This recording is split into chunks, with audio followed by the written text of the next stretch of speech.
Mr. Secretary, the topic of genocide has been debated during this trip. I was wondering if you could give us a better sense of what you think about the topic.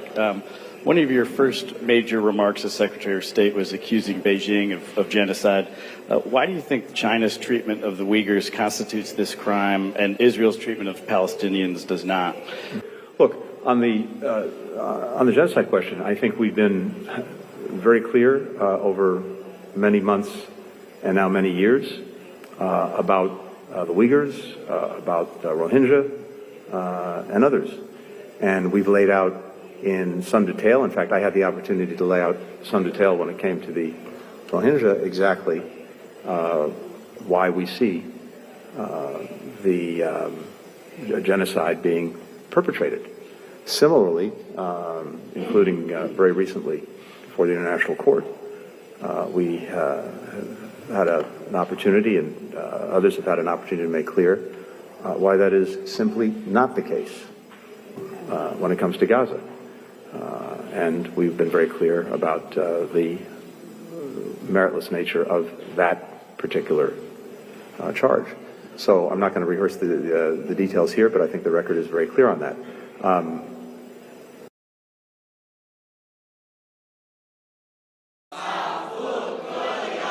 China used to deny that these places exist. But now we're being given a tour. The message? These are schools, not prisons.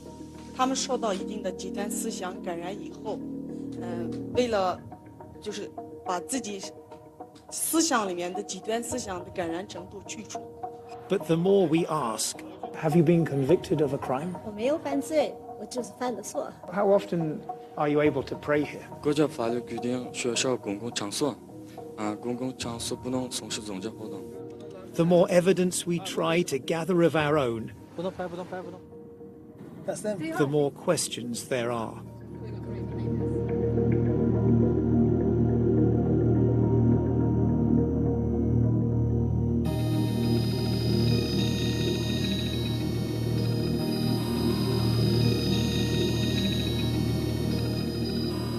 As hundreds of thousands of Muslims disappear into giant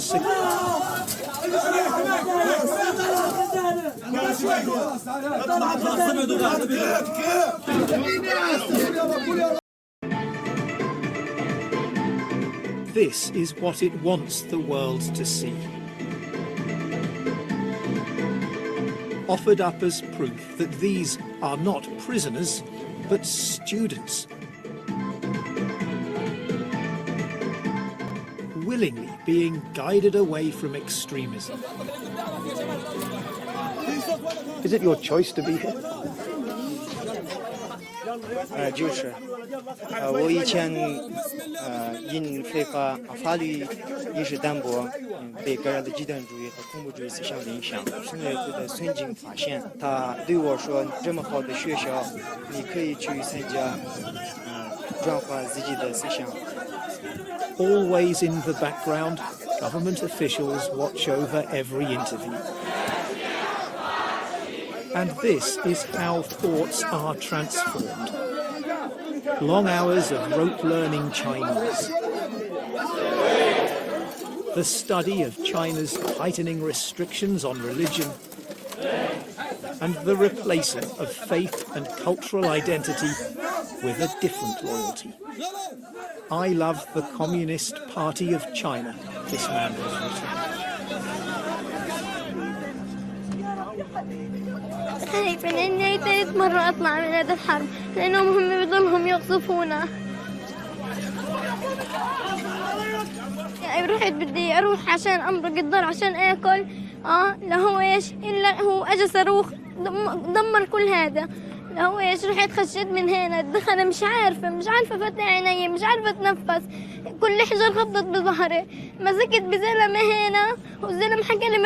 People have to come, obey the rules, stay until you allow them to leave.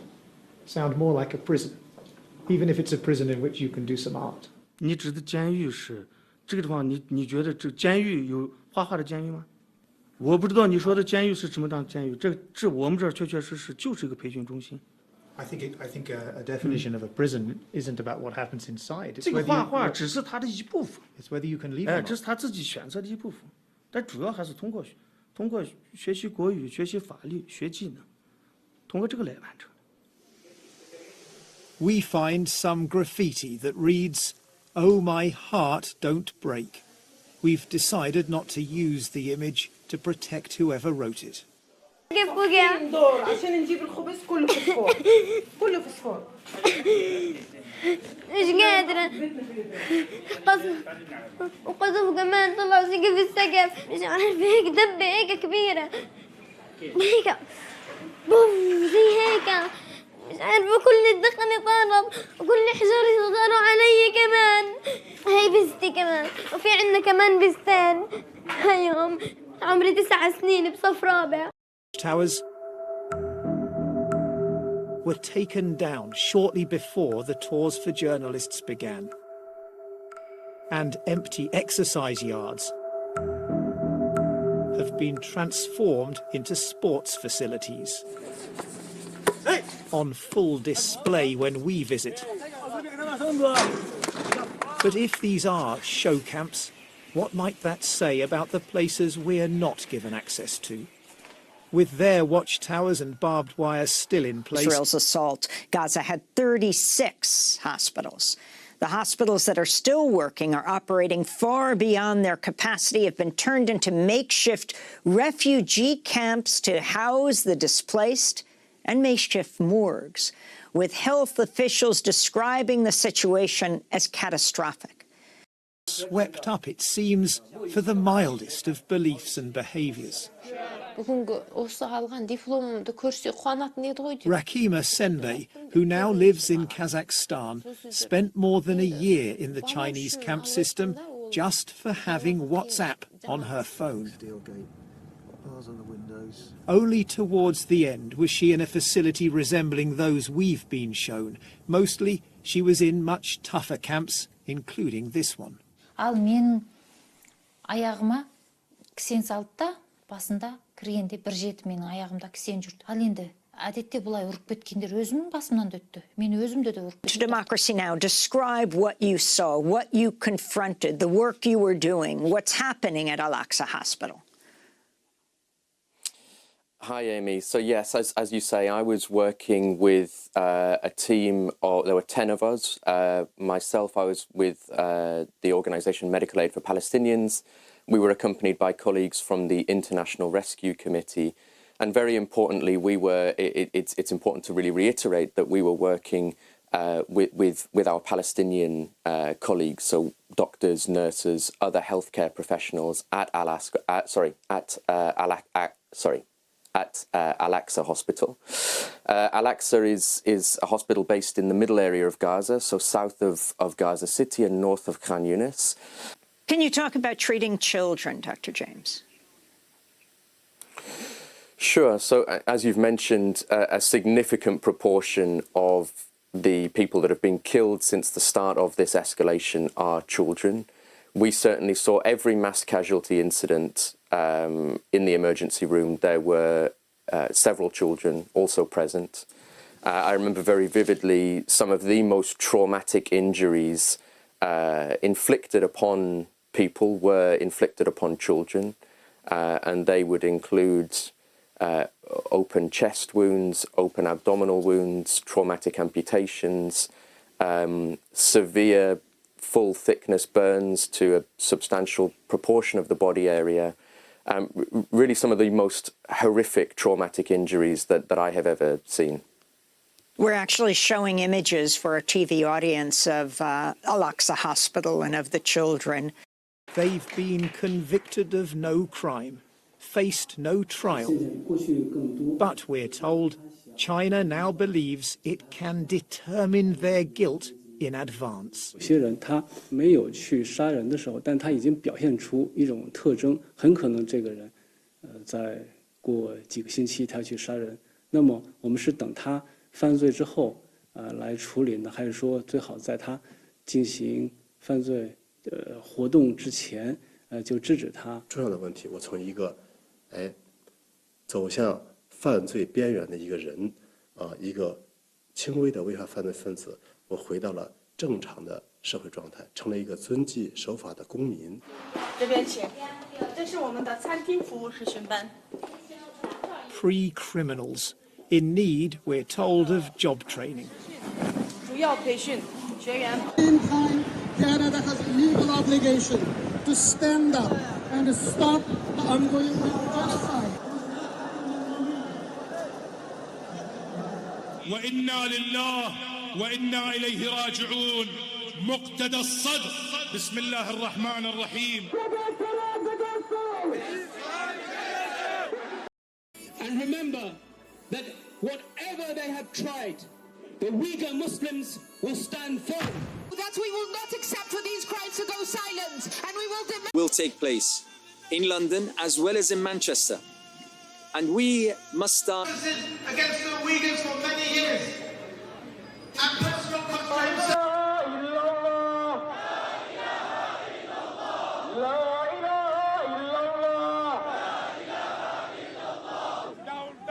Israel! Israel! Down, down! Israel! Down,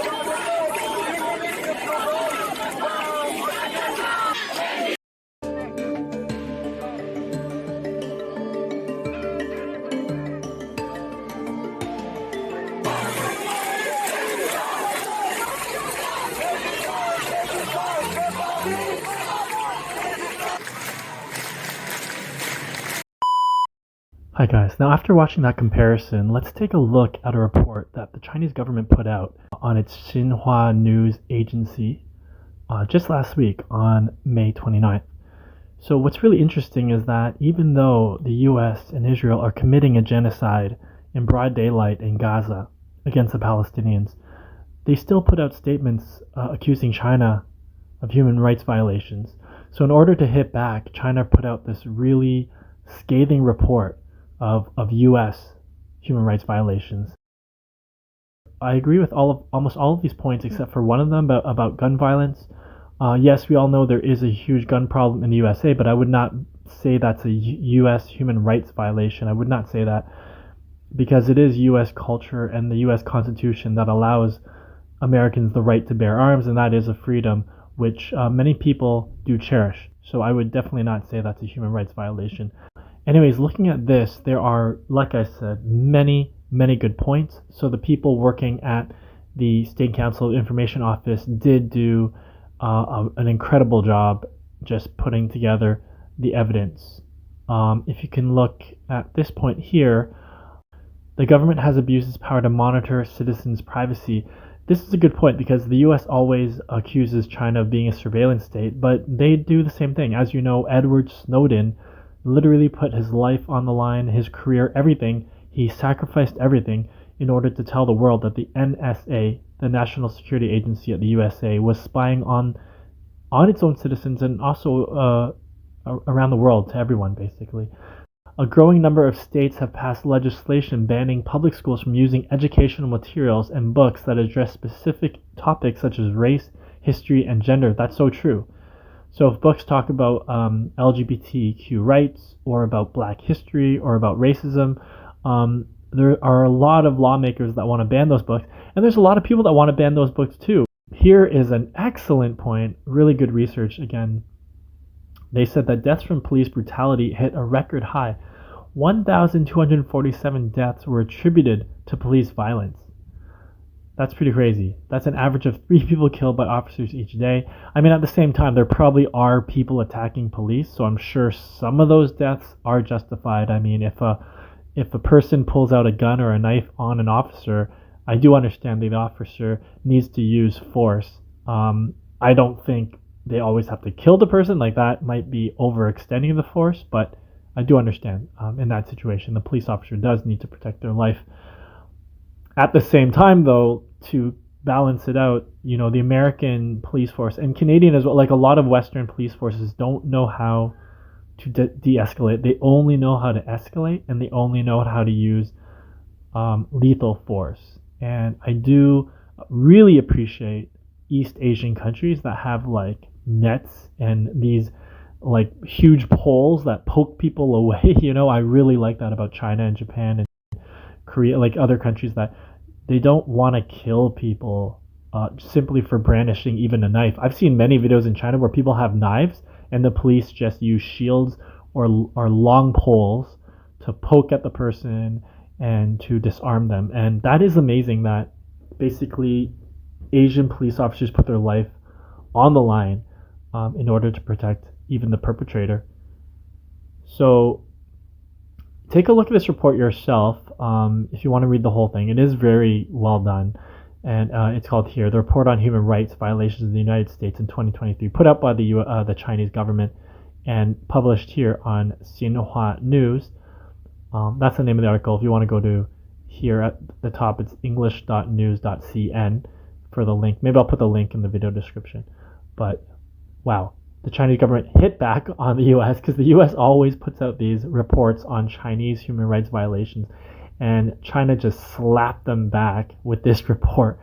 But I'll just end on this. I've lived in China for 7 to 8 years, and I've seen the way China treats its minorities, and I just want to say it's a million times better how China treats its minorities compared to how Canada and the US treat. I mean, when you go to Canada or US, you basically can't even see indigenous culture. It's been completely erased. You know, except for the names of places like Toronto and Canada and Ottawa, those are all native First Nations names. Other than that, you don't see any structures, any cultural heritage, nothing. It's been completely cleansed, and it's just the worst example of genocide in human history. I mean, you could argue, I think it is.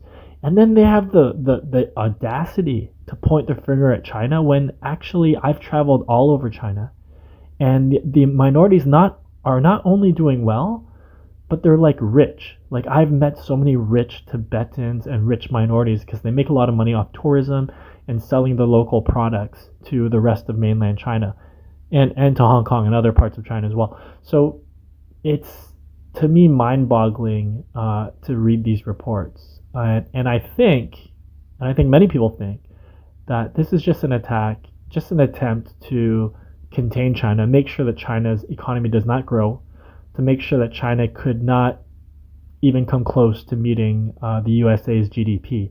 And that's why they're banning products from Xinjiang, because Xinjiang produces cotton. They are part of the EV supply chain. So I think that's all it really is. It's just that it's just for the USA to stay as the world's hegemon, and it doesn't want anyone to even come close.